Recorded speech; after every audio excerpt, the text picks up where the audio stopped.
The night before the Whispering Pines HOA annual town hall, I texted my mother. "I'm going to tell the truth." She replied, "We'll watch online." The woman next to her, her wife in all but the paperwork that never quite got filed, was the same one who'd once backhanded me across the face and whispered, "Don't make a scene, darling." The next morning, she sat in the president's chair at the front of the community center, ready to dazzle everyone with her polished speech about harmony and fiscal responsibility. I pressed a button on my console, and for the 800 residents watching on the neighborhood app, the screen went blank. There was no live stream. My name is Mara Quinn. At 8:02 a.m., the world is a series of flickering LED screens inside the Whispering Pines Community Center.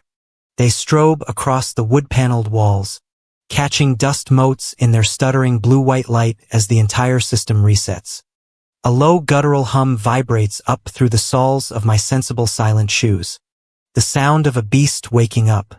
This is my domain. As the volunteer AV coordinator elected 3 years ago because no one else wanted the job, I am the keeper of the feed, the auditor of the bylaws, the one who ensures the public face of our little suburban paradise aligns with the private reality. Today, I am here to burn that face to the ground. On the tablet in my hand, the checklist for the town hall glows with green. Completed tasks. AV check complete.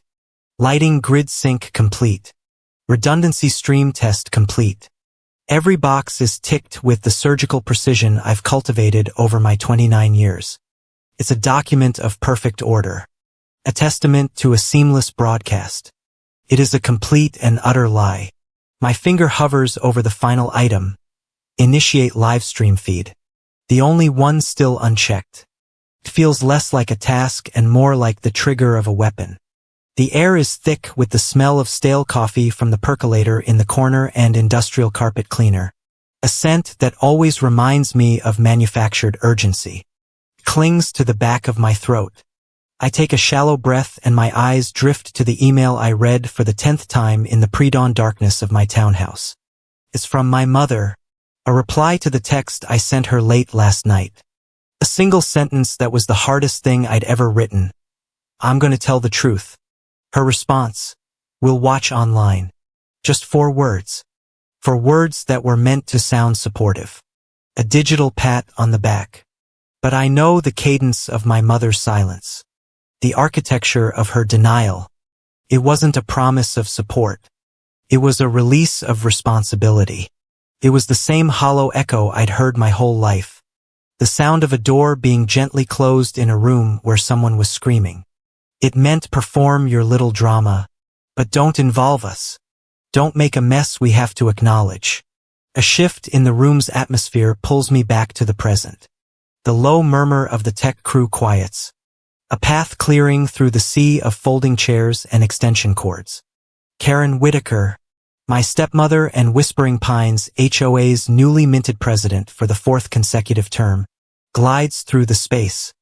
She moves with the frictionless confidence of a woman who has never had to ask for anything twice. Her pastel blazer is tailored armor. Her silver blonde hair perfectly coiffed. She is a portrait of suburban power. Pointed, well, re-elected after a swift and brutal campaign that saw the last president, a man who asked too many questions about the landscaping budget, suddenly decide to spend more time with his family in Florida. Karen's eyes, the color of a stormy sea, find mine across the hall. She changes her trajectory, heading directly for me. The tech crew busies themselves, suddenly fascinated by their consoles, giving us a wide berth.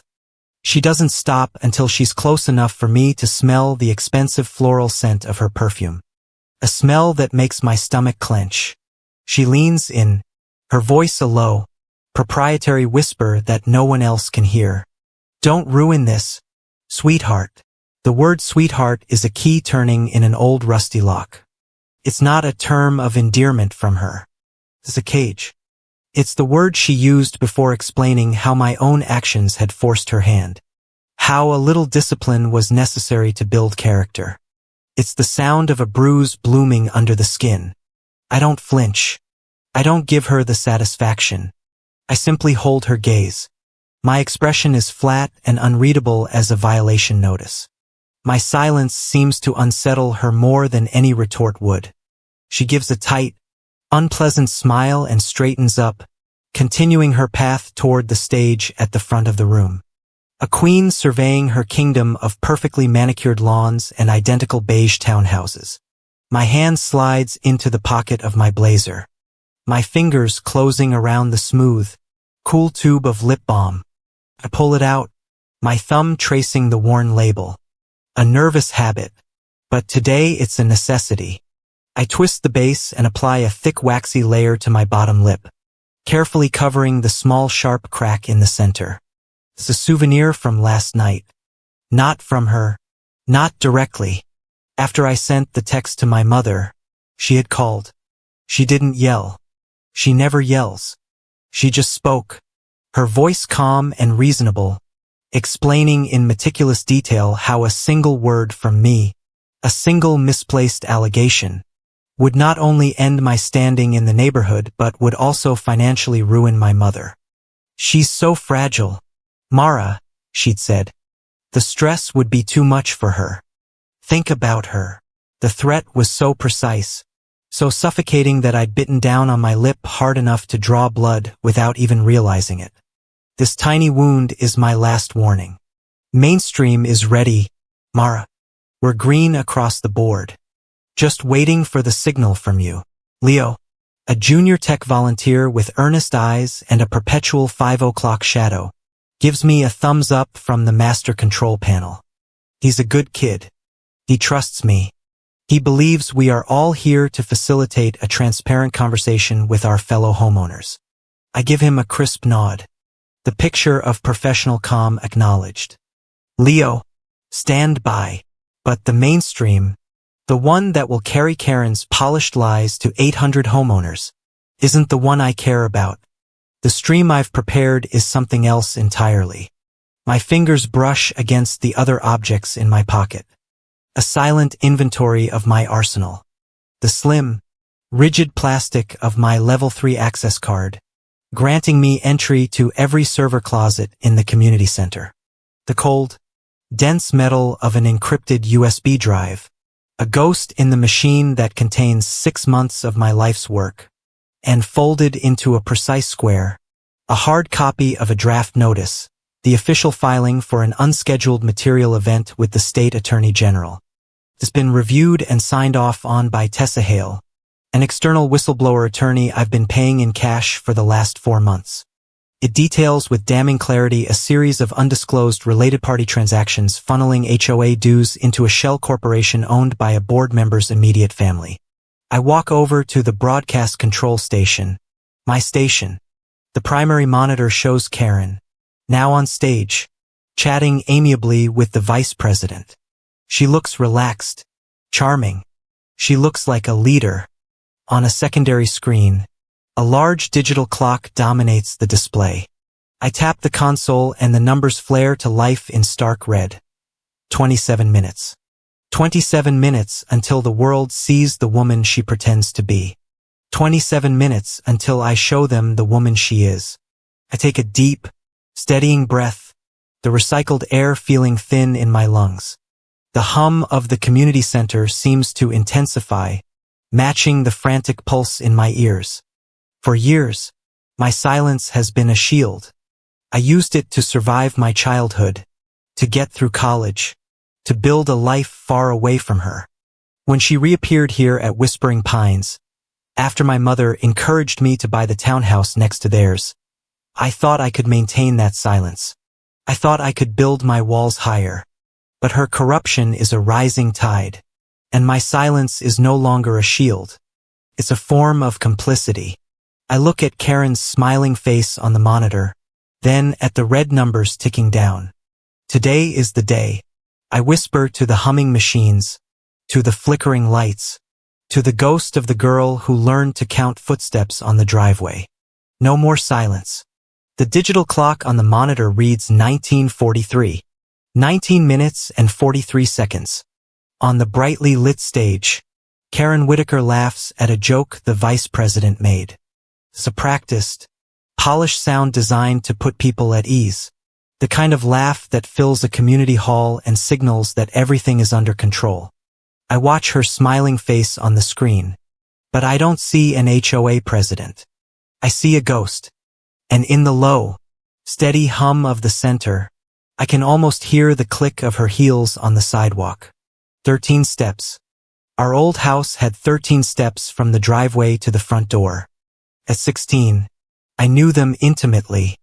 I knew the specific groan of the second step, the sharp crack of the seventh if you put your weight on the left side, and the dead, ominous silence of the fifth. I learned to count them not with my feet, but with my ears. From my bedroom, with the door closed and a textbook open on my lap, I would listen. 1, 2, 3, 4, a pause. 5. The fifth step was her tell. She would always hesitate there for a fraction of a second, shifting her weight. And in that silence, I learned to brace myself. Each step after that was a hammer blow against my ribs, a countdown to the moment the doorknob would turn. My heart learned to beat in time with her ascent. It was a rhythm of fear, a cadence of control. My mother, Ruth, never heard the steps, or if she did, she chose not to listen. Her world was governed by a different set of fears, ones that lived outside our walls. Her mantra was a constant whispered refrain. Mara, don't embarrass me. It was the answer to everything. When the guidance counselor called to ask why my grades were slipping, the first words out of my mother's mouth were, "What will the neighbors think? Don't embarrass me." When I came home from school with a small bruise on my cheek from tripping, she dabbed it with concealer before Karen got home. "She's had a long day at the country club," she'd say. "Let's not upset her. Don't make a scene." Her fear of public opinion, of the judgment in the eyes of neighbors and relatives, was a straitjacket, kept her perfectly still. A beautiful, fragile mannequin in the life Karen had built for them. Karen understood this. She weaponized it. Her control was a 3-act play. First came the flowers, peonies usually, a grand fragrant gesture of apology for a fight my mother and I never had. Then came the silence. She would buy her a new piece of jewelry or fund a small renovation on the house, and in return the silence would stretch, thick and insulating over whatever tension had come before. And after the silence had settled, after my mother had been placated by gifts and the appearance of normalcy, Karen would teach me her version of discipline. She never called it anger. She called it a lesson.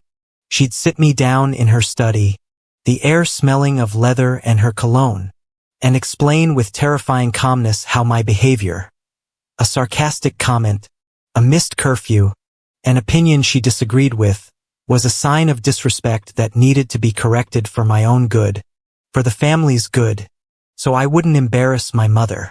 I left that house the day I turned 18. I didn't run.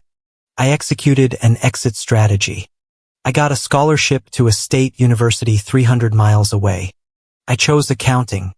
It seemed like the furthest thing from the emotional chaos of my home.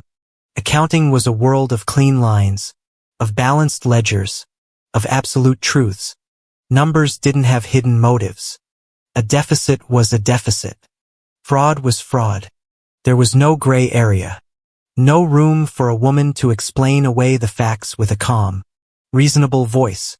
Numbers couldn't be gaslit. They couldn't be intimidated.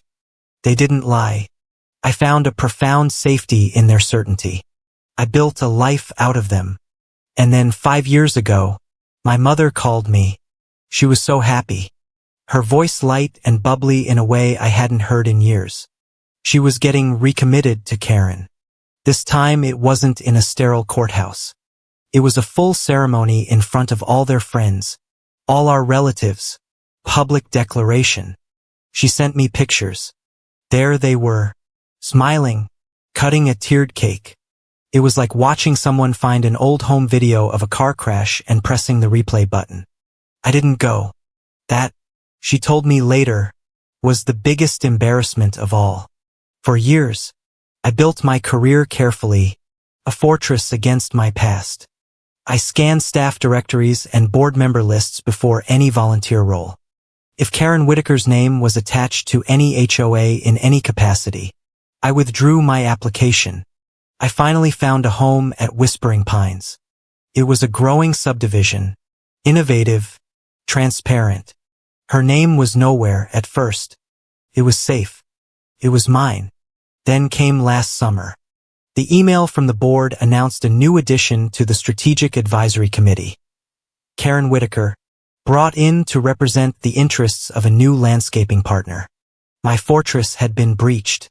The ghost was inside the walls. For weeks, I managed to avoid her. I changed my walking routes, used different paths, kept my head down. I thought foolishly that she might leave me alone, that in this professional space the old rules wouldn't apply. I was wrong. One evening in late August, I was walking to my townhouse in the near-empty community parking lot. The air was heavy and damp, and the only sounds were the hum of the streetlights and the distant rumble of traffic.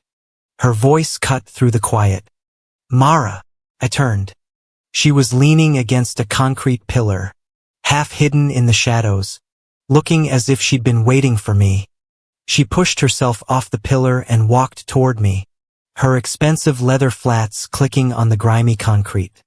She stopped a few feet away, her expression unreadable in the poor light. "You live under me now," she said. It wasn't a question. It was a statement of fact, a declaration of ownership, the same tone she used in her study all those years ago. Something inside me, something that had been dormant for a decade, finally snapped. The fear was still there, cold knot in my stomach. But for the first time, it was eclipsed by something else. Rage. Pure, clean, numerical rage. I gave her a small, tight smile. "Under the bylaws, Karen," I said, my voice steady, "everyone is equal." Her eyes narrowed. For a second, I saw the mask slip, the charming facade peel back to reveal the cold predator beneath. But then it was gone, replaced by an amused smirk. She thought this was a game. She thought she had already won. She chuckled, turned, and walked away without another word. That night, I went home and opened a new file on my laptop. It was an encrypted spreadsheet. I didn't write down my feelings. I didn't recount the years of fear or the sound of her heels on the sidewalk. My personal history was inadmissible. This had to be different. I created columns. Date, event, observation, potential violation, supporting documentation. My first entry was the conversation in the parking lot. Under potential violation, I wrote, workplace-style intimidation, creation of a hostile environment. I stopped keeping a diary of my pain. I started keeping a log of her crimes. The clock shows 12:17. Karen is in her element now, pacing the stage with a wireless microphone, gesturing toward a large screen behind her.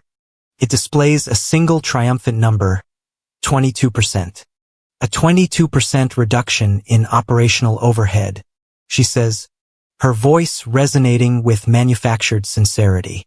That's not just trimming the fat, folks.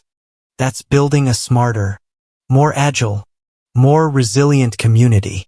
The audience of department heads and senior homeowners in the front rows applauds. I remain perfectly still, my eyes fixed on that number, 22%. In my world, a number like that doesn't just appear. It's an anomaly, a statistical outlier that screams for investigation. HOAs don't magically become 22% more efficient in a single quarter without firing a contractor or raising dues. And we had done neither. That number wasn't a victory. It was a loose thread. And my job is to pull on loose threads until the entire tapestry unravels. My investigation began 6 weeks ago deep in the digital catacombs of our expense reporting system. I was running a routine variance analysis when I first saw the name North Lake Landscaping, A new vendor. They had materialized in our system at the start of the last quarter. The same week Karen's re-election was finalized. There was a flurry of invoices from them, each one for a substantial amount, but always curiously for the exact same figure, $49,500. $500 shy of the $50,000 threshold that would trigger a mandatory senior board review. It was a classic structuring technique designed to fly under the radar. It was clumsy. It was arrogant. It was her signature. The line item description on every single invoice was identical: community maintenance consulting. The phrase was a masterpiece of HOA jargon. A beautiful opaque cloud of words that meant absolutely nothing. What community? What maintenance? What consulting? There were no project codes attached. No specific assets listed. No statements of work. It was the financial equivalent of a ghost. A very expensive ghost, draining nearly $2 million from the dues in 3 months. The digital approval trail was just as clean and just as deceptive. Each payment request was submitted by Karen's executive assistant, a perpetually nervous young man who probably thought he was just processing routine paperwork. The first level approval came from him. The final, the crucial sign-off came from Karen, except it didn't. Her digital signature was applied via a pre-authorized delegation rule in the system, a function meant for presidents to use when they were traveling. Karen was never traveling. She was in her corner office overlooking the golf course, using a system feature to create a digital buffer between herself and the transaction. Her hands were on the wire, but she was wearing virtual gloves. It was designed for plausible deniability. My assistant handles the small stuff. I must have delegated authority that day. An oversight. I could already hear the excuses. This was where most auditors would stop. The paperwork was technically in order. The approvals were logged in the system. But the tidiness was the problem. I started digging deeper outside the pristine walls of our accounting software. Every invoice had been submitted electronically through our vendor portal. I pulled the submission logs, focusing on the metadata, the digital fingerprints that most people forget. Every single invoice from North Lake Landscaping, submitted over a period of 90 days, originated from the exact same IP address. A quick geolocation trace gave me a location. Not a sleek corporate office downtown, but a shared co-working space called Cube Hub, sandwiched between a discount tire shop and a wholesale plumbing supply warehouse in an industrial park on the forgotten outskirts of Graybridge. North Lake Landscaping didn't have a headquarters. It had a rented desk and a public Wi-Fi password. It was a phantom with a mailbox. While I was tracing this digital ghost, another thread appeared from a completely different direction. An email from our corporate insurance underwriter landed in my inbox. It was a routine annual query, a checklist of questions to assess our risk profile. One question stood out. Please provide documentation and purpose for the newly established Emergency Neighborhood Beautification Fund, as it is not covered under our current liability policy. I'd never heard of it. It wasn't on any official dues or benefits documentation. I ran the name through our payment database. I found an account opened 2 months ago, funded by a single large transfer from the general operations budget. The name was a clever misdirection, close enough to the legitimate community assistance fund to be mistaken for it in a cursory review. It was a corporate slush fund hidden in plain sight. But it wasn't the fund itself that made the hairs on my arm stand up. It was the memo authorizing its creation. The signatory was Karen Whitaker. The pieces were beginning to connect. Karen authorizes a slush fund. A phantom vendor with a vague purpose begins billing the HOA for amounts just under the review threshold.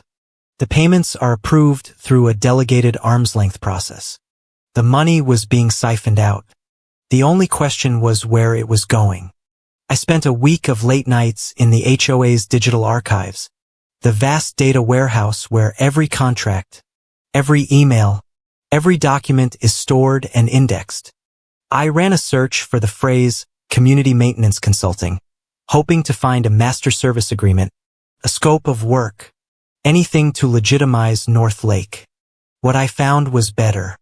I found 2 boilerplate contract templates stored in a draft folder associated with Karen's former assistant. They were identical in every respect. Terms, conditions, service descriptions, except for one thing. The vendor name on one was North Lake Landscaping. On the other, it was left blank. It was a kit, a fill-in-the-blanks template for creating fraudulent vendors. Now, I had the mechanism. It was time to map the money. Using our analytics software, I began to visualize the flow of funds. I created a node for Whispering Pines, another for the Slush Fund, and one for North Lake Landscaping. I traced the payments from our accounts to theirs. Then I ran a search through public business registration databases, looking for North Lake's corporate filings. I found nothing. The company didn't legally exist. It was a name on an invoice, nothing more.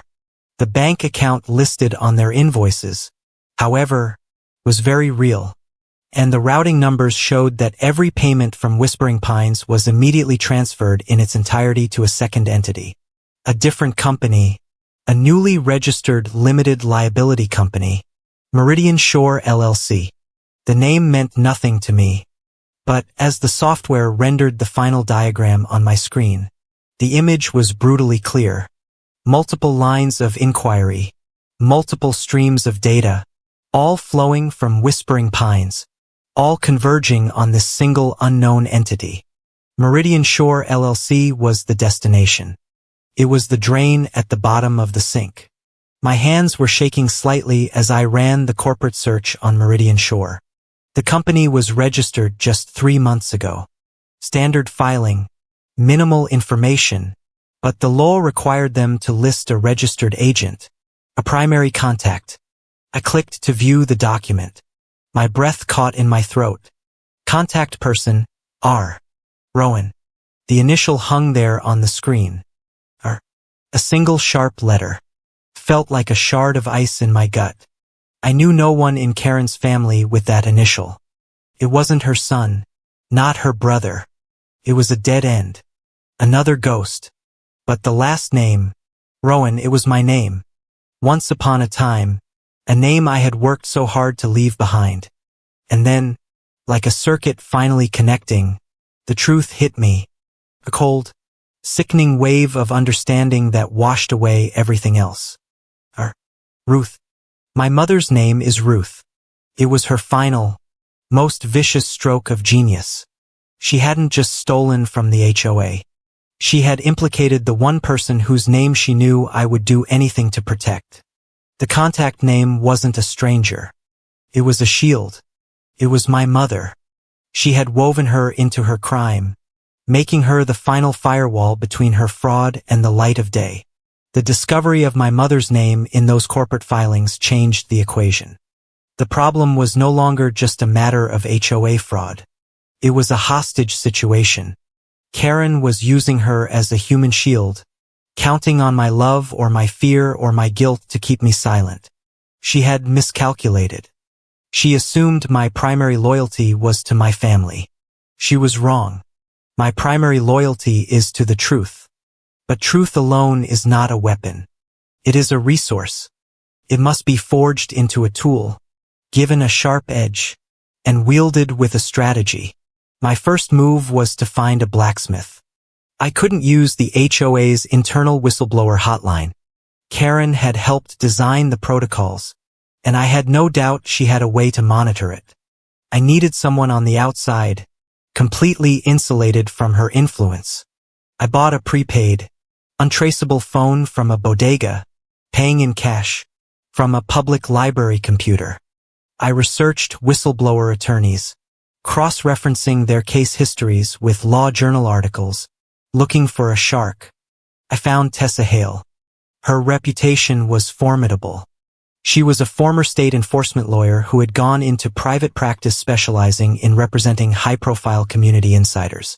Our first communication was a single encrypted text message. Our first meeting was in a small family-owned tea shop in a neighborhood with no security cameras. I paid for my oolong tea with cash. Tessa was sharp, practical, with eyes that seemed to analyze everything in terms of risk and leverage. I laid out the evidence on the table between us. Printouts of the invoices, the IP trace, the corporate registration for Meridian Shore. I told her the whole story, leaving out only one detail, the identity of our Rowan. She listened without interruption, her focus absolute. When I finished, she took a slow sip of her chamomile tea. "The evidence is strong," she said, her voice low and even. "A clean case of self-dealing and undisclosed related party transactions. We can take this to the state attorney general, file a sealed report. It'll take them a year to investigate, maybe longer. By then, she'll have buried the evidence, scrubbed the servers, and moved on." "I don't have a year," I said. "She's the president. She's positioning herself for a lifetime appointment. She's doing it now." Tessa nodded, a flicker of understanding in her eyes. "Then you can't give them time to react. You can't let this play out in a series of quiet board meetings. You need a public, undeniable, real-time event. You need to create a situation where the HOA's legal duty to act supersedes its instinct to hide. You need a trigger event, Mara. Something that forces them to stop a moving golf cart." And I knew exactly which golf cart she meant. The annual town hall, a live neighborhood broadcast, Karen's coronation. It was the perfect stage. From that moment on, every action I took was a calculated move in a campaign of controlled demolition. Tessa and I worked together to forge the primary weapon, a draft of a formal notice. Our draft was a masterpiece of legal devastation. It cited with cold precision the specific violations of state regulations governing related party transactions.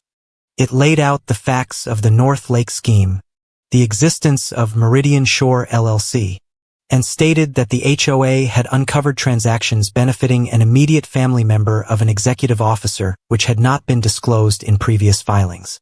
It was a ticking time bomb, and I was going to place it directly on the HOA's doorstep. Next, I needed control of the delivery system. I submitted a formal request to the head of the tech committee and the broadcast engineering volunteers. My official reasoning was plausible, layered with enough technical jargon to discourage questions. Due to the recent integration of a new primary hardware encoder, internal controls require temporary technical supervision rights for the annual town hall to monitor data integrity and stream stability in real time. This is a standard protocol to ensure compliance for public-facing community communications. My reputation for being meticulous and overly cautious worked in my favor. The request was approved within the hour. I was in. Over the next 2 weeks, I spent my evenings in the empty community center, becoming intimately familiar with the system's architecture. The broadcast was run on a powerful software suite that allowed for multiple video inputs, complex graphics, and most importantly, custom-programmed macros. It was here I built my trap. I created a hidden command, a legal interlock. It was a simple, elegant piece of code. When triggered, it would immediately and irrevocably sever the main program feed from all output channels, the internal network, the public webcast, the app uplinks. In its place, it would broadcast a single static graphic I had designed myself. It was a plain slate with the Whispering Pines logo and stark white text.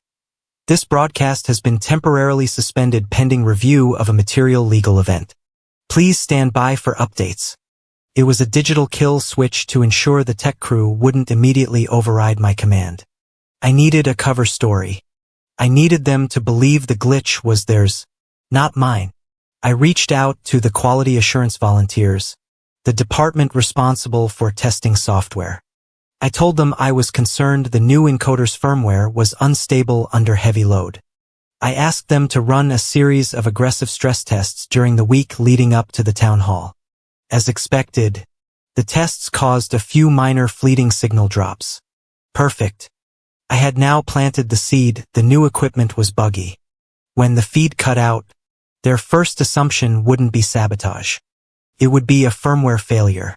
The final pieces were automated. I composed an email to Ryden Cole, Whispering Pines General Counsel. He was a good man, a stickler for the rules, and I was counting on him to act rationally when presented with an undeniable legal threat. The email was concise. Ryden, a material event involving undisclosed related party transactions has been discovered. As of this moment, the HOA is in a legally compromised position. A full data package is being uploaded to a secure server. Link below. Recommend immediate implementation of legal hold protocols. I scheduled the email to be sent not at a specific time but via a rule I embedded in the server. Send upon trigger of network event code 7701. Code 7701 was the internal designation for the legal interlock I had just created. The moment I pressed the button, Ryden's inbox would chime. I spent an entire night assembling that data package. I created a secure encrypted data room on a third-party server. Into it I uploaded everything. Scans of every North Lake invoice, the server logs showing the IP address trace, the architectural diagram of the cash flow with the arrows all pointing to Meridian Shore, the boilerplate contract templates, and the final most painful piece of evidence, a scanned copy of my mother's driver's license, which I had retrieved from our family's old insurance files. Her address on the license was a perfect match for the address listed on Meridian Shore LLC's incorporation documents. My last step was to write a preemptive memo addressed to the board of directors and upload it to the data room. It was my checkmate move, designed to corner them should the HOA, its officers, or its board, having been made aware of these potential violations, allow the town hall to continue. I wrote, such an action could be interpreted as a deliberate act of concealing a material event from homeowners, thereby compounding the legal exposure. I was not just telling them about the fire. I was telling them that I knew they knew about the fire and that holding a bucket of water and doing nothing was a crime in itself. The plan was complete. Every contingency was accounted for. Every technical and legal mechanism was in place. The entire construct was a testament to cold hard logic. It was all ready, all except for me. In the sterile glow of my monitor, I stared at the data room, at the list of files. My eyes kept returning to one, our driver's license.pdf, and for a moment, the strategist, the auditor, the avenger disappeared. I was just a daughter about to burn down her own mother's house to kill the monster living inside. The machine was built. The countdown was set. But there was one final illogical human step I had to take. One last variable I had to solve for before I could let the equation run its course. It was 10 o'clock the night before the town hall. I was sitting in a darkened, empty conference room on the second floor overlooking the subdivision. A silent grid of glittering porch lights below. I pulled out my personal phone, my fingers feeling clumsy and cold as I scrolled to her name. Mom. I pressed the call button before I could lose my nerve. It rang 3 times, each one a hollow beat in the stillness. I could picture her sitting in the warm golden light of the living room Karen had paid for, a glass of wine on the coaster beside her, the television murmuring in the background. Mara. Her voice was thin, a little strained. She was expecting this call. Hi, Mom, I said, my own voice sounding alien and distant. I kept it level, devoid of accusation. A simple question. I need to ask you something. Do you know a company called Meridian Shore? Silence. Not a thoughtful silence. Not a confused silence. It was a dense, heavy, calculated silence. I could hear the faint sound of her breathing, the clink of her wine glass as she set it down too hard. Seconds stretched into an eternity. This was her chance. Her one final chance to step out of the path of the train. What are you talking about? She finally said. Her voice was brittle now. All the warmth gone, replaced by a sharp, defensive edge. It's late. I'm busy. Your stepmother and I are preparing for her big day tomorrow. She was reading from a script Karen had written for her. And then came the line, the same hollow blessing from her email, now delivered as a clear dismissal. Tomorrow we'll watch online. She was going to hang up. The door was closing. Mom! Wait! I said, my voice cracking just once. I took a steadying breath. Just wait. I hung up before she could. The dial tone felt like a judgment. A phone call was too easy to deny, too easy to twist. She needed to see it. My fingers flew across the screen of my work phone. Navigating through the encrypted evidence folders, I found the document I was looking for. It wasn't one of the large industrial-sized invoices. It was a smaller, more insidious one. A payment of a few thousand coded not to North Lake Landscaping, but directly to Meridian Shore LLC. The line item description was Q2 Executive Beautification Stipend. I took a screenshot, the white flash of the screen illuminating my pale, determined face in the dark room. I attached it to a new text message. I sent it. The 3 bouncing dots of her reply appeared almost instantly, then vanished, then appeared again. She was composing, deleting, rewriting. Finally, the message came through. Don't you dare try to ruin this for her, for us. She supports this entire family. She supports everything. The ellipsis, the 3 little dots in place of a word, was a confession. She supports the life I refused to give up. The silence, the denial, the carefully constructed reality, she paid for it all. She was a willing participant, not a hostage. The thought didn't bring anger, just a profound, aching emptiness. Karen hadn't just put her name on a document. She had purchased her soul, and she had signed the receipt. My fingers trembled as I typed my reply. Supports what? Mom. All of it. My thumb hovered over the camera icon. I opened the forward-facing camera in the cold blue light of the phone. My face was a mask of exhaustion. The small dark crack on my lower lip stood out like a flaw in a porcelain doll. A physical manifestation of Karen's threats, of her control. I took a picture, a tight close-up shot of the damage. My thumb moved to the send button. I hesitated. This was cruel.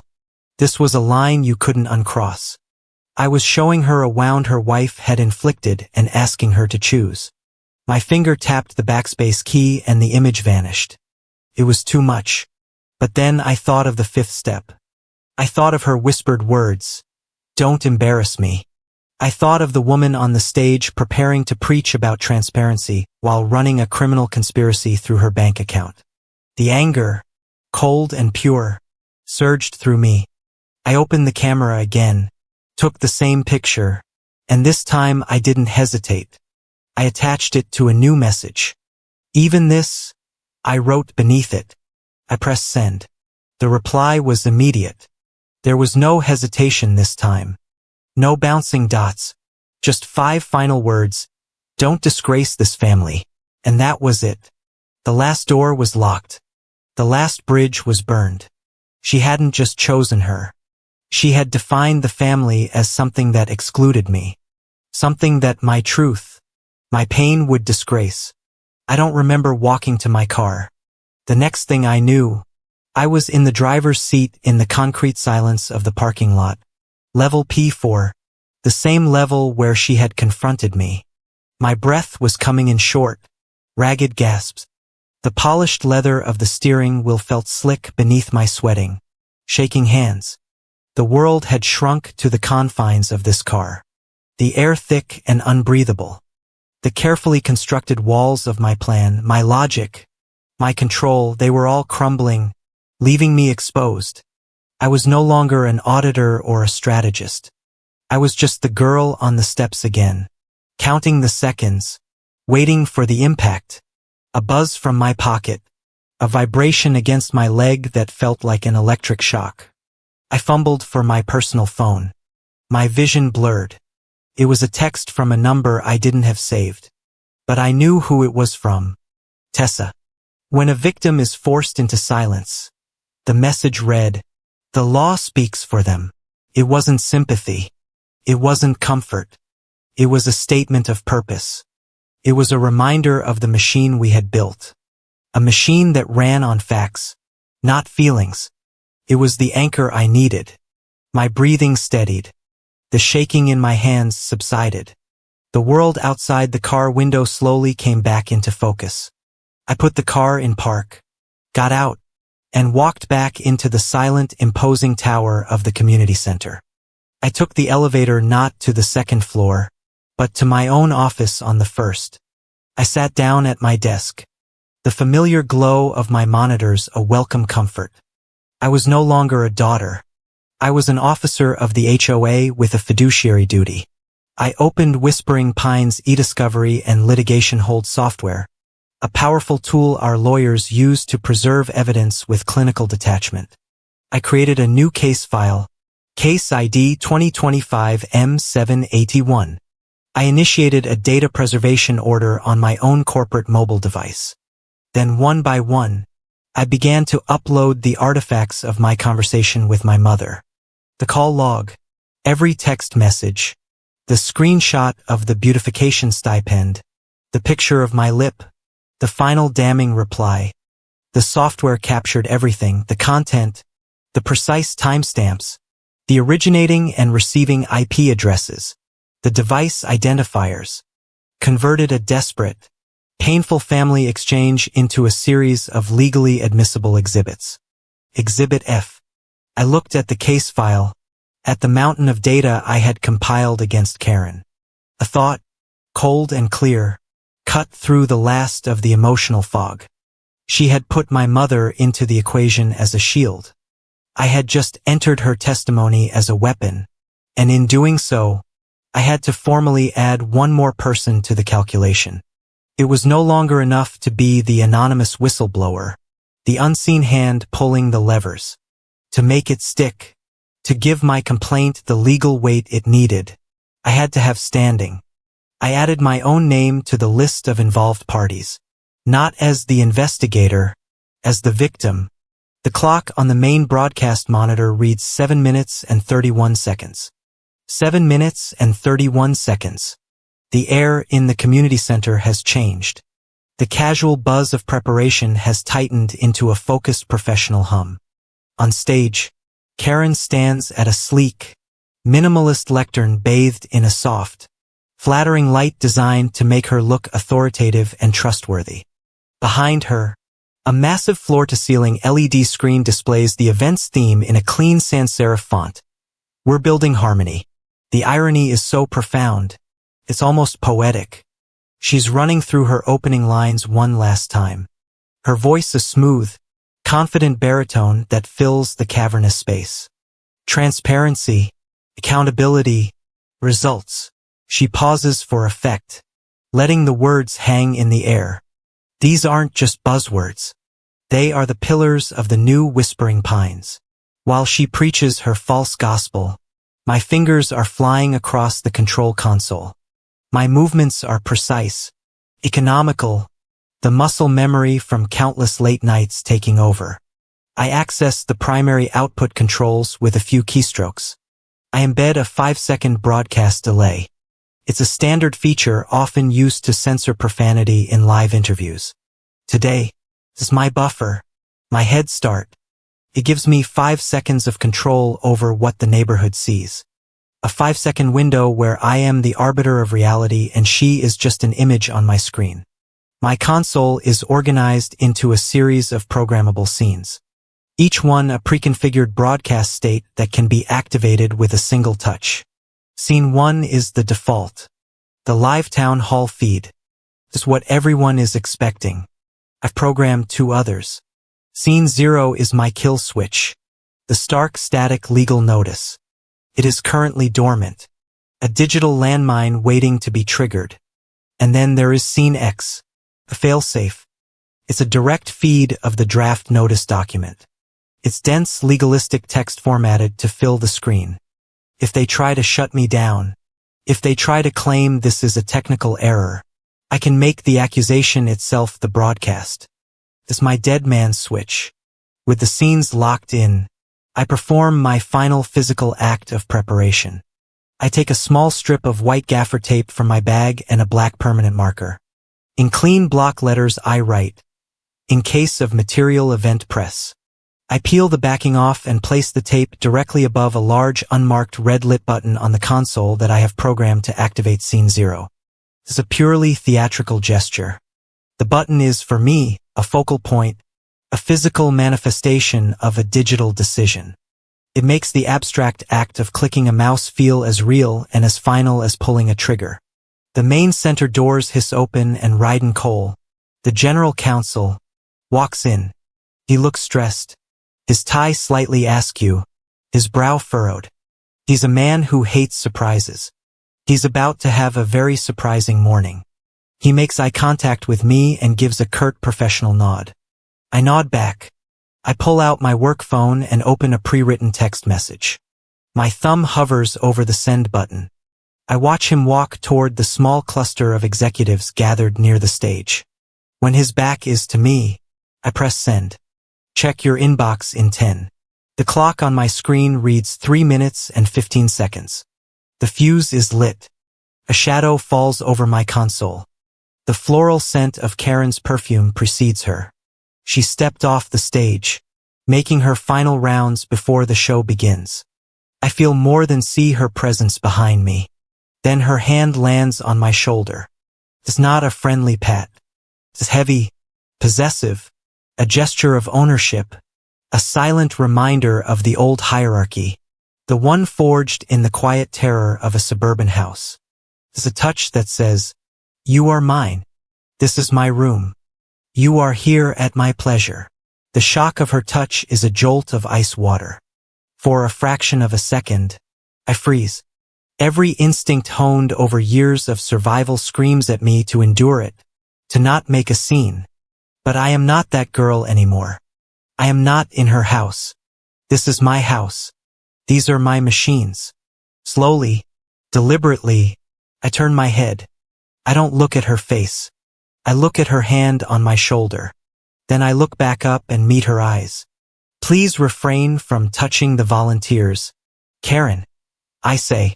My voice is quiet, but it's as hard and as sharp as a diamond. Cuts through the low hum of the center. Leo, the junior technician, freezes, his fingers hovering over his keyboard. A producer standing nearby turns to look. Karen's smile tightens, the charm vanishing from her eyes, replaced by a flash of cold fury. She snatches her hand back as if my shoulder had burned her. She opens her mouth to say something, but the floor manager's voice cuts through the tension. 1 minute to air. People, 1 minute. Karen gives me a look of pure venom, a silent promise of retribution. Then she turns, the polished mask of the charming president snapping back into place, and glides back to the stage. The final 60 seconds stretch into an eternity. My heart is a frantic drum against my ribs. I can feel the blood pulsing in my ears. The countdown clock on my monitor is the only thing in the world that seems real. 47:46. I take a deep, shuddering breath. My hand rests on the console. My index finger inches from the red button with its white taped label. In 30 seconds, the floor manager calls out. Karen settles herself at the lectern. She shuffles her notes, takes a sip of water. She looks out at the cameras. Picture of calm, confident leadership. Cameras are hot. Stand by. The small round tally light on camera 1, the one pointed directly at her face, flicks on. It glows with a bright, intense, unwavering red. Red. The color of the warning light on a failing server. The color of the stop button on an emergency broadcast system. The color of the tiny, almost healed crack on my lip. The color I saw in the back of my eyelids when I lay in bed as a teenager listening. The red of pure, silent, suffocating dread as I counted the steps coming up the driveway. 1, 2, 3, 4, a pause. 5. In 5, 4, 3, 2. The floor manager points a finger directly at Karen. The clock on my monitor hits 0. Karen's face breaks into a wide, brilliant smile, ready to greet the neighborhood. She opens her mouth to speak. My finger closes the distance. I press the button, and on my monitor, in the 5-second delay that is my private universe, I watch her mouth form the first syllable of the word transparency. But the sound never makes it out of the room. My command hits the server first. The image of Karen's smiling face vanishes. Across the neighborhood, on 800 phones and monitors in Whispering Pines townhouses, from the front gates to the back cul-de-sacs, the live stream never begins. The video player loads. The buffering wheel spins for a second. And then the screen is replaced by a simple, stark, silent message. This broadcast has been temporarily suspended pending review of a material event. Please await further updates. For a full 10 seconds. The only sound in the control room is the quiet, insistent hum of the server racks. The half-dozen technicians and producers are frozen, staring at their monitors, which all display the same stark static legal notice. On the main preview screen, Karen is still on stage, her brilliant smile slowly collapsing into a mask of confusion and anger. She's tapping her microphone, speaking words that no one outside the room can hear. The illusion is broken. The queen is naked. Then chaos erupts. The door to the control room bursts open and Ryden Cole storms in, his face a thundercloud. His phone is clutched in his hand, the screen glowing. He must have just received my email. His eyes wide with a mixture of fury and panic. He scans the room. What is happening? Why is my inbox blowing up? Who the hell activated the legal interlock? His gaze lands on me, the comm center of the storm. My hands still resting near the red button. The other technicians shrink back, suddenly wanting to be invisible. I did. Ryden, I say. My voice is steady, level. I am no longer a volunteer. I am a material fact. Karen's voice, tiny and distorted, squawks through the floor manager's headset. Get the feedback up. Now. Ryden points a trembling finger at me. Mara, you have 10 seconds to explain yourself before I call security and have you escorted from the building. That won't be necessary, I say, turning back to my console. I triggered the interlock because the HOA has just become aware of an undisclosed ongoing material event as defined by state regulations. What are you talking about? Ryden demands, stepping closer. Karen, having ripped out her earpiece, is now striding furiously toward the control room. This is sabotage. She's lost her mind. She bellows from the hall. I'm talking about this, I say with a single keystroke. I switched the large preview monitor in the center of the control room from the live camera feed to Scene X. The draft notice is too dense to read from a distance, so I had prepared a summary slide. Stark white letters appear on a black background. Preliminary findings. Undisclosed related party transactions. Vendor, North Lake Landscaping, unregistered entity. Beneficiary LLC, Meridian Shore LLC. Fiduciary officer implicated, Karen Whitaker, HOA president. Total disbursed, $1.88 million Q3 YTD. The room falls silent again. Ryden stares at the screen, his face draining of all color. Karen freezes in the doorway, her angry tirade dying in her throat. She looks from the monitor to me, her eyes filled with a dawning, horrified understanding. This is a lie. It's a lie. Karen sputters, finally finding her voice. She points a shaking finger at me. She's an unstable, disgruntled volunteer. Turn the damn live stream back on. Ryden holds up a hand, his eyes still locked on the damning slide. No, he says, his voice a low, dangerous command. Nobody touches anything. The HOA is now under a legal hold. All systems are frozen. All of them. He finally tears his gaze from the screen and looks at Karen. His expression now one of cold professional fury. Karen, get in here and shut the door. Karen's personal cell phone begins to ring, a cheerful, jaunty tune that is grotesquely out of place. She fumbles for it, her eyes wide with panic. She looks at the caller ID and a new wave of fear washes over her face, so profound it seems to age her a decade in a second. She holds the phone up, showing the screen to Ryden as if it were a shield. The name on the screen is Arthur Vance, chairman of the board. My email must have been automatically forwarded to the board's emergency notification list. Art, I can explain, Karen says into the phone, her voice a pathetic imitation of her earlier confidence. She turns her back to us, half stumbling into a corner of the room, her voice dropping to a desperate whisper. Ryden ignores her. He's all business now, the seasoned lawyer taking control of a crisis scene. He pulls out his own phone and speaks into it with quiet authority. This is Cole. I need a security team at Community Hall B immediately. Seal the room. No one in or out without my direct authorization. I want the primary broadcast encoder physically disconnected from the network and secured as evidence. Lock down the digital archives server room 3. I want a full chain of custody protocol initiated. Now, while Ryden issues his commands, I perform my own final steps.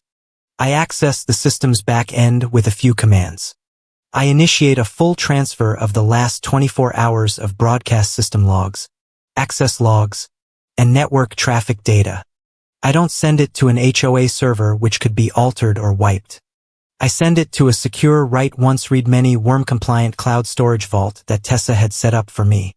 The digital evidence is now preserved, immutable, and outside of Karen's or the HOA's control. A copy of the transfer receipt is automatically sent to Tessa's inbox. 2 uniformed security guards arrive. They are professional, their faces impassive. They nod at Ryden, then set about their work, disconnecting cables and placing official-looking evidence tape over the server rack housing the encoder. The physical crime scene is now secure. Across the building on the 3rd floor, an alert pops up in the inbox of the head of Human Resources. It's an automated notification from the HOA's internal complaints portal. I had submitted it the night before. Time to go live at 10:10 a.m. It's a formal Level 1 harassment and neighborhood safety complaint filed by Mara Quinn against Executive Officer Karen Whitaker. Attached to the complaint is a full digital file. It contains the logs of our text message exchange, the photo of my split lip, and a link to a password-protected file containing scans of medical records from years ago documenting blunt force trauma consistent with a fall that was not in fact from a fall. My history has just become a matter of community record. Downtown in a quiet office overlooking the city, Tessa Hale clicks send on an e-filing.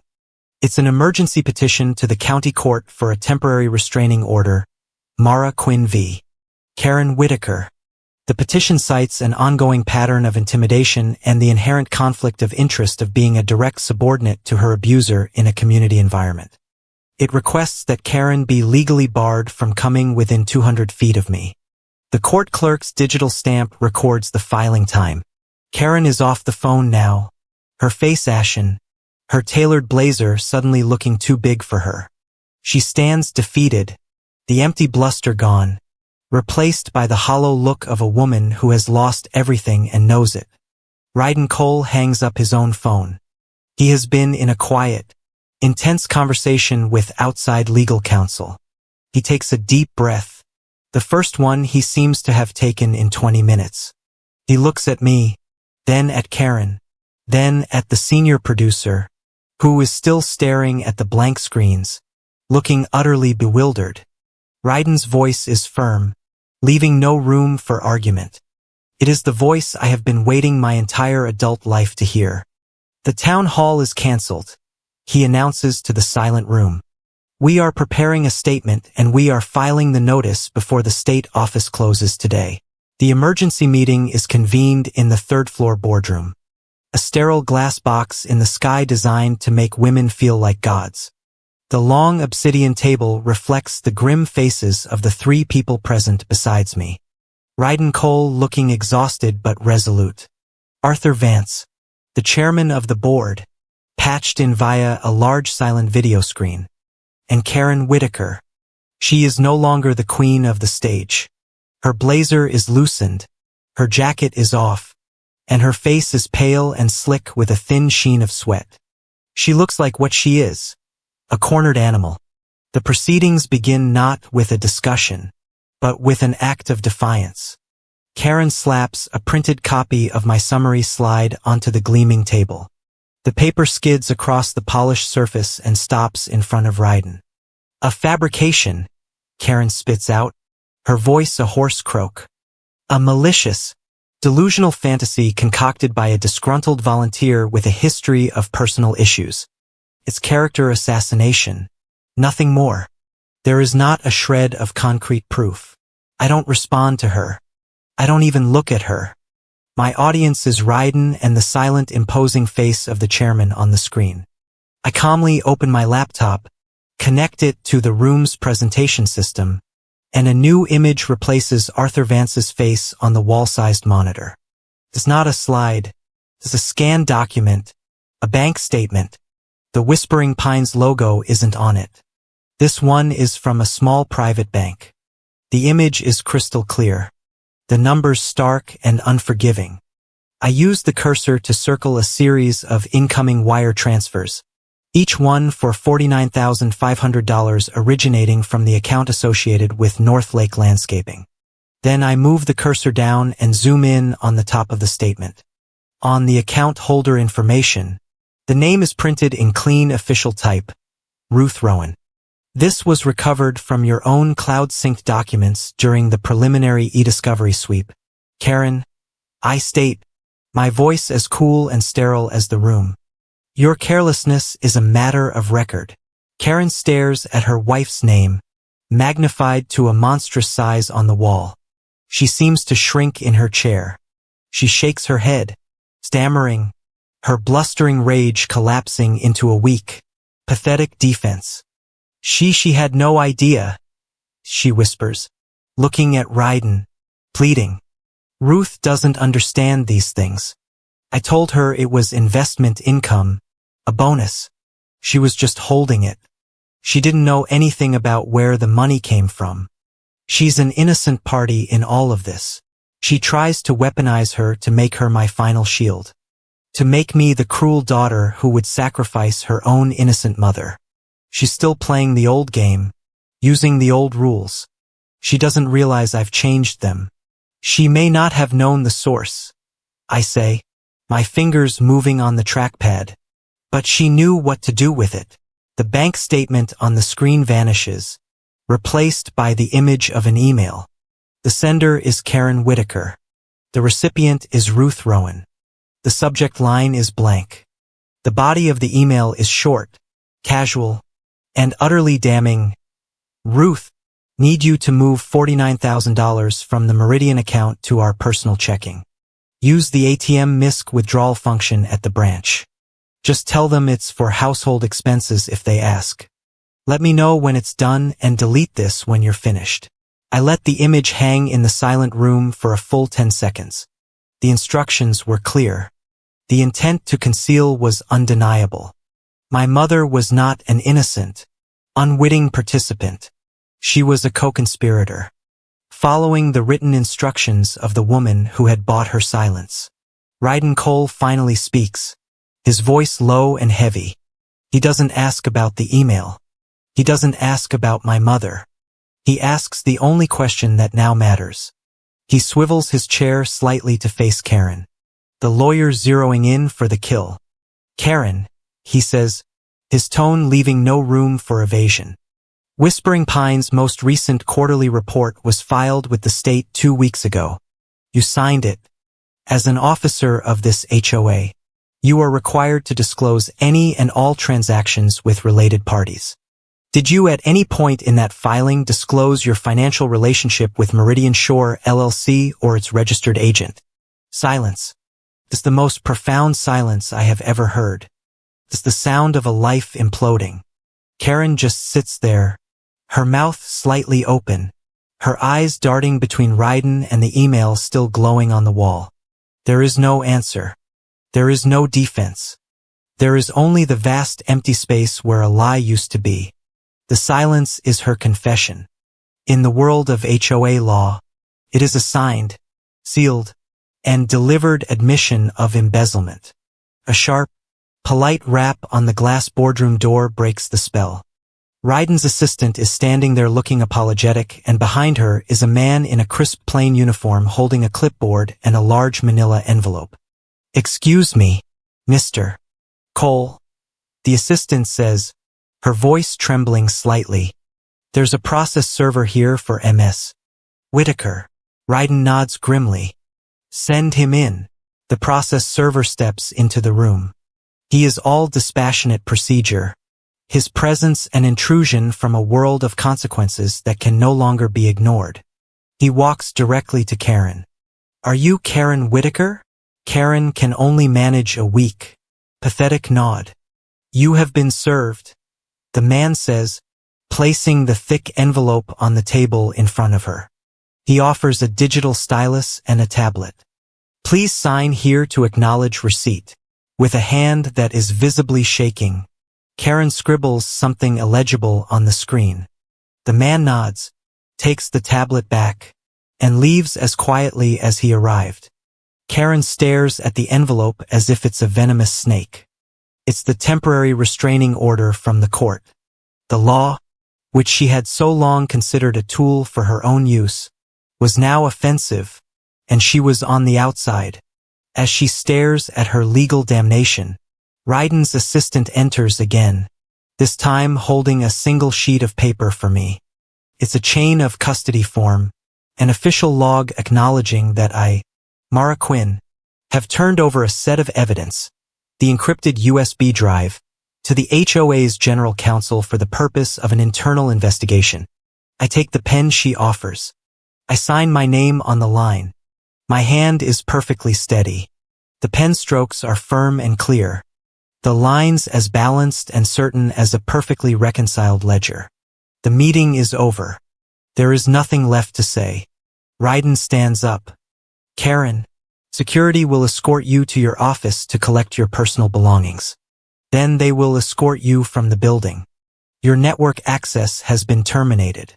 You're suspended pending the outcome of the board's investigation." Karen doesn't seem to hear him. She slowly gets to her feet, her eyes finding mine across the vast empty expanse of the table. The legal maneuvering, the corporate posturing, it all falls away, and all that is left is the raw, ugly truth of the room we have both inhabited for years. "You did this," she says, her voice a ragged whisper filled with a toxic mix of disbelief and hatred. "You destroyed our family." I look at her, not at the president, not at the criminal, but at the woman who haunted my childhood. I see her clearly for the first time, stripped of all her power. She is just a small hollow woman, a bully who has finally met a force she cannot intimidate. "You destroyed it," I reply, my voice quiet, but carrying across the silent room. "I just turned off the live stream." 2 security guards appear at the door. They flank her, their presence respectful but firm. She doesn't look at me again. She walks out of the room, a ghost in her own life. The heavy glass door clicks shut behind her. The microphones are off. The cameras are gone. But the silence that fills the room is different now. It is no longer the suffocating silence of secrets and fear. It is clean. It is empty. It is mine. And for the first time, the silence is on my side. The hours that follow are a blur of controlled professional chaos. The boardroom empties, but the 3rd floor becomes the HOA's new nerve center. Lawyers, both internal and external, cycle in and out. The official narrative is constructed with the precision of a military operation. By noon, the board of directors has voted unanimously in an emergency session. Karen Whitaker is suspended, effective immediately. They pass a resolution to hire a Big Four accounting firm to conduct a comprehensive independent forensic audit with a direct reporting line to a newly formed special committee of the board. The machine of community governance, slow and ponderous, has finally been jolted into motion. By 2 o'clock, the press release goes out over the wire. It is a masterclass in corporate crisis management, a document designed to simultaneously reveal and conceal. Whispering Pines HOA has today identified certain previously undisclosed related party transactions. It begins. It goes on to announce the suspension of an unnamed executive and the launch of a full investigation. The chairman, in a carefully crafted quote, expresses his deep regret and apologizes for a lapse in internal oversight. The statement ends with a reaffirmation of the HOA's unwavering commitment to transparency and accountability. The very words Karen was about to say have been stolen from her and used to announce her demise. My own day is a series of quiet formal meetings in a small and used office HR finds for me. They are gentle, cautious, treating me like a fragile, explosive object. They offer me indefinite paid administrative leave. Take all the time you need, Mara, the HR head says, her voice oozing a practiced professional sympathy. The HOA will support you in any way we can. After she leaves, Ryden Cole appears in the doorway. He closes the door quietly behind him. The corporate mask is gone. He just looks tired, older than he did this morning. That was the bravest damn thing I've ever seen in my 30 years as a lawyer, he says, his voice low. He looks me in the eye. The board will do what the board has to do. They'll clean house. They'll pay the fines. They'll survive. But that's separate from what she did to you. The complaint you filed is a serious matter. If you decide you want to pursue a civil suit, the HOA will not stand in your way. In fact, we'll support it. We have resources. We'll make them available to you. It's an extraordinary offer, a signal that they know how much legal exposure they have. But coming from Ryden, feels like more than that. Feels like an apology, an acknowledgement of a truth that will never appear in a press release. I thank him, my voice a little hoarse. After he leaves, my phone rings, my personal phone. The screen displays a single word, Mom. My hand hesitates over the screen. A part of me wants to let it ring, to let the call fade into the silence I have earned. But I know I can't. This is the last loose end. I answer. Hello. Her voice is a ghost on the other end of the line, thin and brittle, stripped of all its practiced denial. Mara. She says my name like it's a foreign word she's struggling to pronounce. I wait. I say nothing. The silence stretches, filled with the weight of everything unsaid between us for a decade. Then she speaks the only words she has left. Don't come home. It's not a warning. It's not a plea. It's a verdict. It's an act of banishment. In her world, the family is the house, the reputation, the life Karen paid for. I am the disgrace that has set it on fire. I am no longer welcome in the ruins. A strange sense of calm settles over me. The last thread, the one that has been pulling at me my entire life, finally snaps. I left home a long time ago, Mom, I say, and then I hang up. I block her number. The final transaction is complete. The rest of the afternoon passes in quiet days. I am excused from any further duties. I go back to my own office, the one on the first floor, to pack my personal belongings into a small cardboard box. As I do, my work email, which for some reason is still active, begins to chime. Then it chimes again and again and again. The steady, insistent stream of new messages. I sit down and open my inbox. They're not from management. They're from people I barely know. An engineer in the London office wait. No. A retiree in the London cul-de-sac. A sales director in Singapore wait. A project manager on my own floor.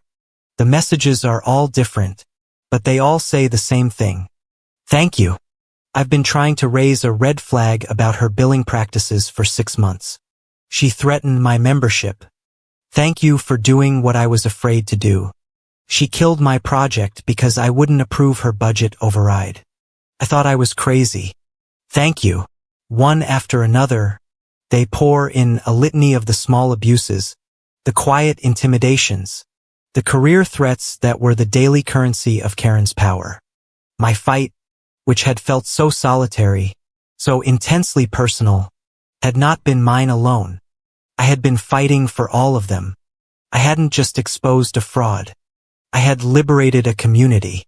That evening, the story of the no-live stream goes viral within the suburban blogosphere, but the narrative takes a bizarre, unexpected turn.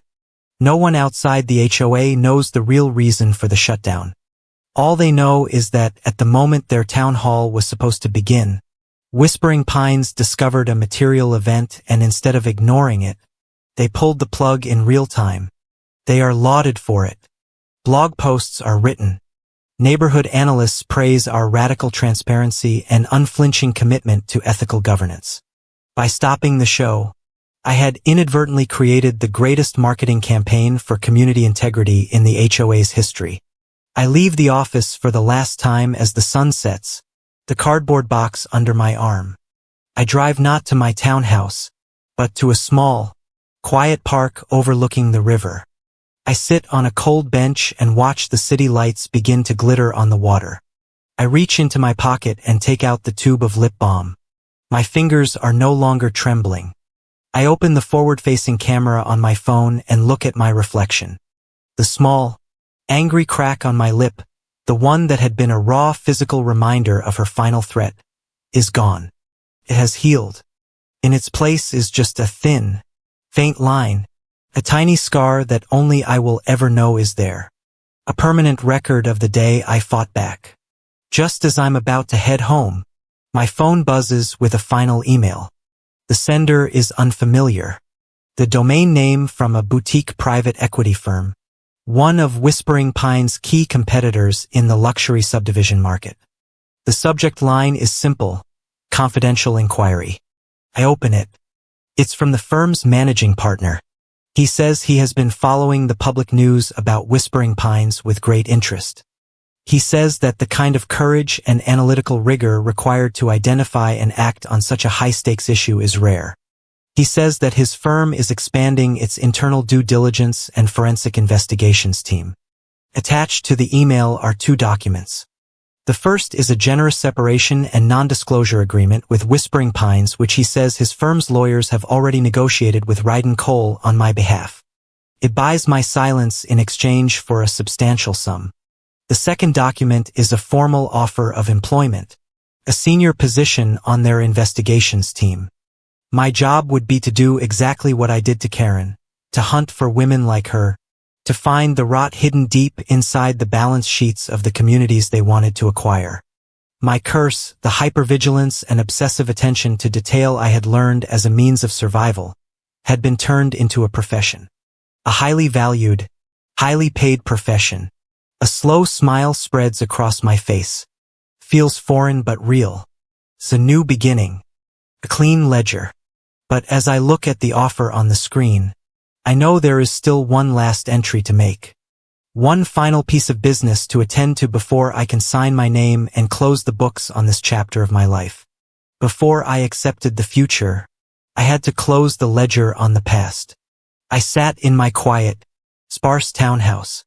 The glow of the new job offer on my laptop screen, illuminating a life I hadn't dared to imagine 24 hours ago. It was a clean slate, a new beginning.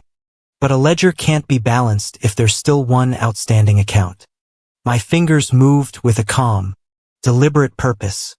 I opened my secure evidence folder, the one that held the sum of Karen's sins, and found the file I needed, the complete transaction history for Meridian Shore LLC. It was a dry factual document, a simple PDF of debits and credits, dates and amounts, but it was also a story, a detailed narrative of greed and betrayal, written in the cold, clear language of numbers. I attached it to a new email. The recipient was my mother. I thought for a long time about what to write. What do you say in the last message you may ever send to the person who gave you life? Do you rage? Do you plead? Do you forgive? I realized with a clarity that felt like a cool drink of water that none of those things mattered anymore. My freedom was no longer contingent on her choices, but I could offer her one last chance to claim her own. I typed a single sentence into the body of the email. You can still choose to do the right thing. It was not an ultimatum. It was not a threat. It was an offer of agency. The one thing Karen had stolen from both of us. The choice was now hers, to continue being her shield or to become a witness. I pressed send and then I let it go. I logged out of the email account and deleted it from my devices.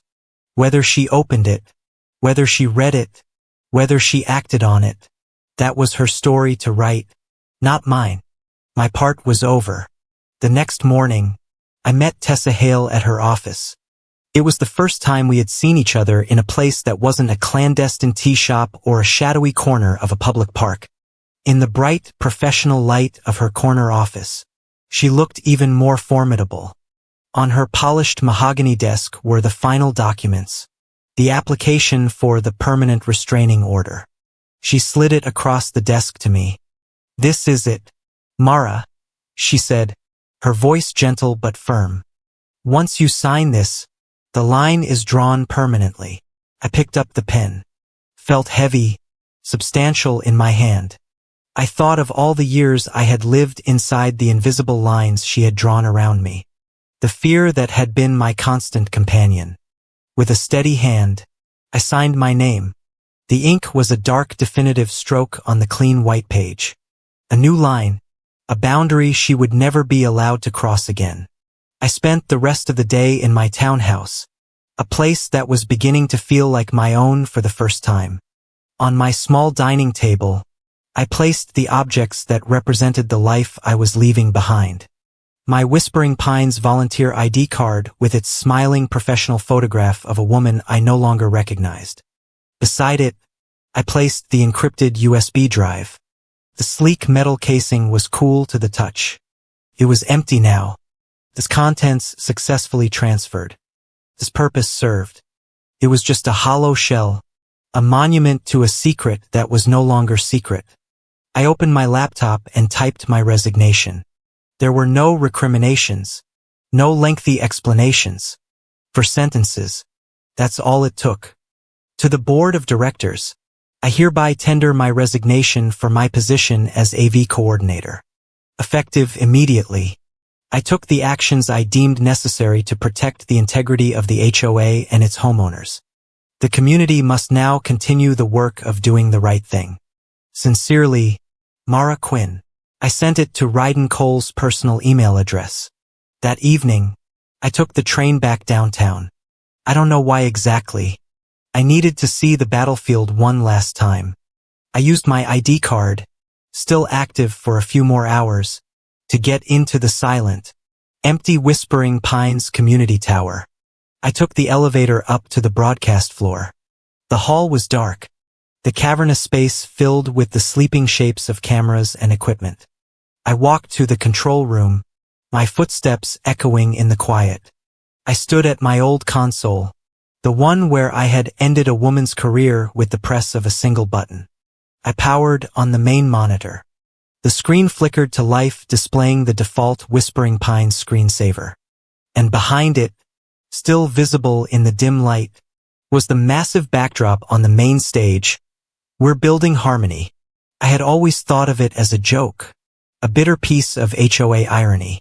But standing here now in the silence, felt different, felt like a promise. A promise I had helped them keep in the most brutal way imaginable. The harmony wouldn't be built on the lies of a charming woman at a lectern. It would be built on the hard, ugly, necessary truth I had forced into the light. It was no longer a mockery.